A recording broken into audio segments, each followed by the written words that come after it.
So obviously job creation, a big issue where government wants to create 5 million jobs by 2020, so we're running out of time.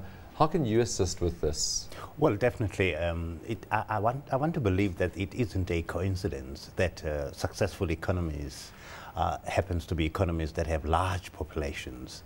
Even if one looks at the economies that weathered the global economic crisis recently, I don't think it's a coincidence that it's those economies that have large populations. So I think it seems to me that there is some kind of reliance on these economies in their own populations. So the one angle that we want to come in on in South Africa is the one that begins to ask our own population to start supporting goods and services that have high levels of local content.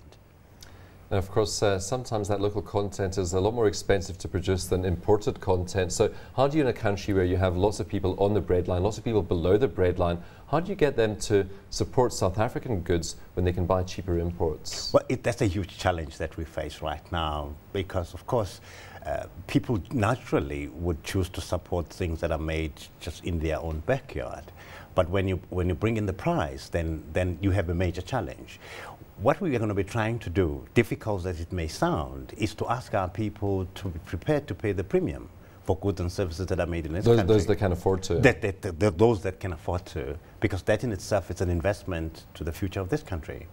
So then where would proudly South Africans stand on Walmart coming to South Africa and potentially procuring stuff overseas and potentially going into that global supply network they have to get those cheaper Asian goods? Well, I would prefer not to comment on this, because as soon as they hit our shores, we'll be knocking on their doors to ask them to join the campaign. I mean, do you think it's right that they should be asked to procure South African goods to a certain extent? Should that be a condition of a merger with Walmart? Absolutely, absolutely. There are people who are going to actually design the architecture of such a conditionality, but we would, as proud South African, have no trouble with such conditionality at all. Has the government been taking the right steps to create more manufacturing capacity in South Africa so we can be competitive in manufacturing the goods that would perhaps be cheaper then for South Africans? We've had a couple of industrial policy action plans, I think the second one being unveiled quite recently. Is this a move in the right direction? It is indeed. It is indeed a move in the right direction, because it moves on the premise that says the more we import finished products from elsewhere, we're actually creating jobs in those markets and in those economies.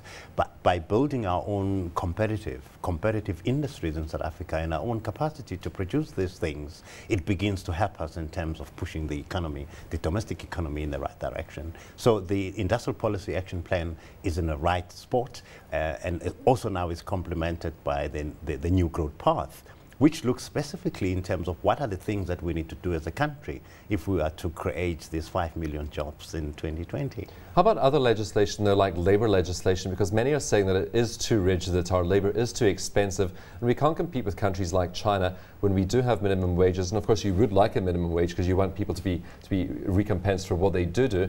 But when we have expensive labour compared to China, what should we be doing there? Should we be changing our labour legislation? Well, currently all the key labour market policies are sitting in NEDLAC. They're being reviewed. And there couldn't have been a better time for us to review our labour market policies than now, when we are on this push to create 5 million jobs by 2020. Definitely, there's no way that we could avoid dealing with that question, and the social partners in NEDLAC will have to deal with that question, because we cannot on the one hand be campaigning to create jobs, be campaigning to make our own local economy, a domestic economy, more competitive, and leave other variables that might rubbish all the efforts that we're putting into So this. we really need to have coordinated legislation coming through government that does complement each other. We have to. How about South Africa being a member of BRICS? You talked about large countries with big populations coming out of the recession slightly better because they have the support of that populace.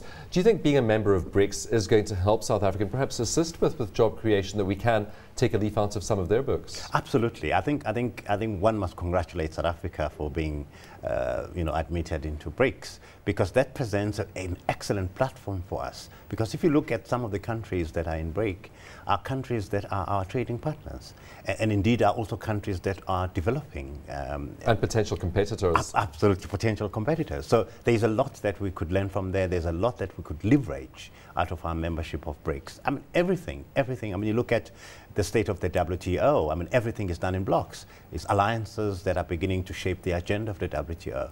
So the global agenda on trade is absolutely critical. Unless you have the right partners in your alliance, you've got no chance of cracking some of the opportunities that are lacking in there. So how are you how are you planning to take this campaign forward with government? Are you actually speaking to government about this as we speak? We are indeed. We're speaking to government, we're speaking to businesses, we're speaking to civil society and trade unions, and we want them to sign on dotted lines committing that at least 60% of their daily consumables as a starting point will be things that have high levels of local content.